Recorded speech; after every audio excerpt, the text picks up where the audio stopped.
کہ ایک انسان کو جب میت کو خبر میں رکھا جاتا ہے تو اس پہ کیا بیتتی ہے. ایک اچھا آرٹیکل تھا، مضمون بڑا جامع بھی تھا. وہ کہتا ہے کہ ہم نے جب سائنسی لحاظ سے تحقیق کی تو یہ جسم جو ہوتا ہے نا، اندر جو جاتا ہے، تو اس میں سب سے پہلے تغیر جہاں ہوتا ہے وہ ناخنوں میں ہوتا ہے.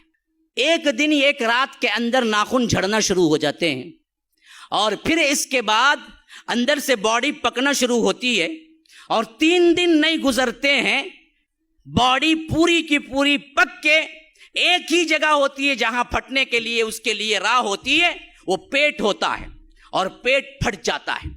3 دن بھی نہیں ہوتے گزرتے، پیٹ اس کا پھٹ جاتا ہے، اور پیٹ پھٹتا ہے تو جو غلاظت اور جو بدبو وہاں سے نکلتی ہے نا، اتنی تیز اور زہریلی ہوتی ہے اس بدبو سے کہ اطراف کے جتنے حشرات الارض ہیں، جتنے کیڑے مکوڑے اور زہریلے ہیں، وہ تمام کے تمام اس بدبو کو سونگتے ہی پہچان لیتے ہیں کہ آج نئی دعوت ہے، نیا بکرا آیا ہوا ہے، کھانا ہے ہمیں. ہاں، اللہ نے وہ سینس رکھا ہے اس کے اندر.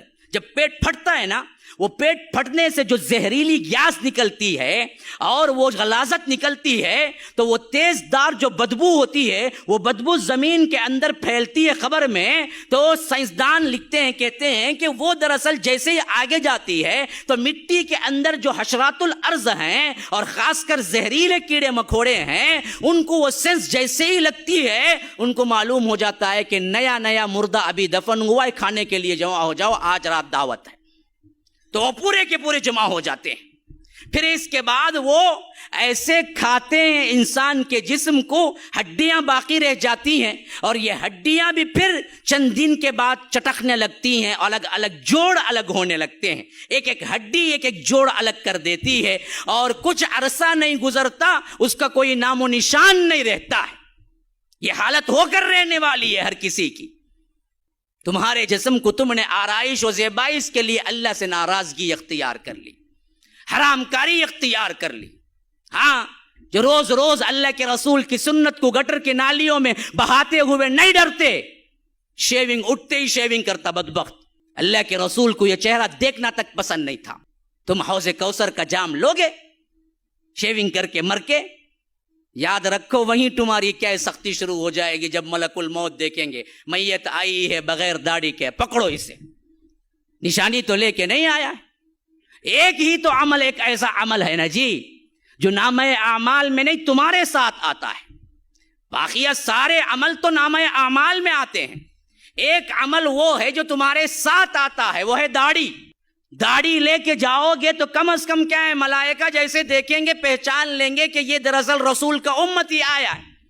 لیکن ہم نے تو اس کا بھی لحاظ نہیں رکھا. تو یاد رکھیے، پھر یہاں سے جب سوالات کا سلسلہ شروع ہوا تو یاد رکھو جس کا سوال ہو گیا اس سے بھی یہ سوال چوتھا ہوگا. ترمذی وغیرہ کی روایت کے مطابق 3 سوالات تو مشہور ہو گئے، لیکن 4واں بھی ایک سوال ہے. تو نے کیسے جانا؟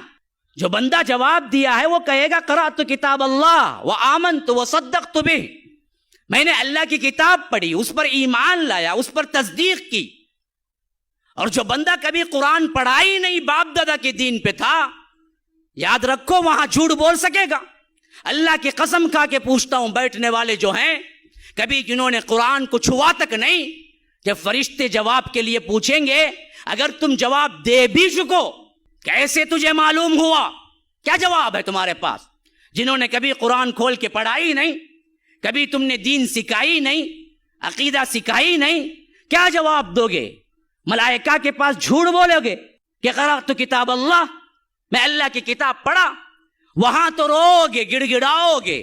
ہاں، کہو گے کہ اقول الناس ما یقول، میں تو وہی کہتا ہوں جو لوگ کہتے رہے، یا مجھے معلوم نہیں تھا، میں نے جو پڑھا جو سیکھا بس باپ داداؤں کا دین تھا. تو اللہ تبارک و تعالی اپنے حبیب کے ذریعے بتا رہا ہے کہ دیکھو پھر اس کے ساتھ کیا سلوک ہوگا. فرشتے لوہ کی ہتھوڑی اٹھائیں گے، حدیث میں آتا ہے کہ کہیں گے لا دریت ولا تلیت، اے بدبخت تو نے تلاوت بھی نہیں کی، تم نے جانا بھی نہیں. پھر اس کے بعد اسے زور سے ماریں گا اور ایسی چیخ چیخے گا جن و انس کے علاوہ تمام مخلوق سنتی ہے. اور اللہ کے رسول نے فرمایا دوسری جگہ، میں دعا کرتا اللہ تبارک و تعالی عذاب قبر کو سنا دے، لیکن مجھے ڈر محسوس ہوا کہ کہیں تم لوگ مردوں کو دفنانا نہ چھوڑ دو، یہ ہو کر رہنا ہے، ہر ایک کو تیاری کرنی ہے۔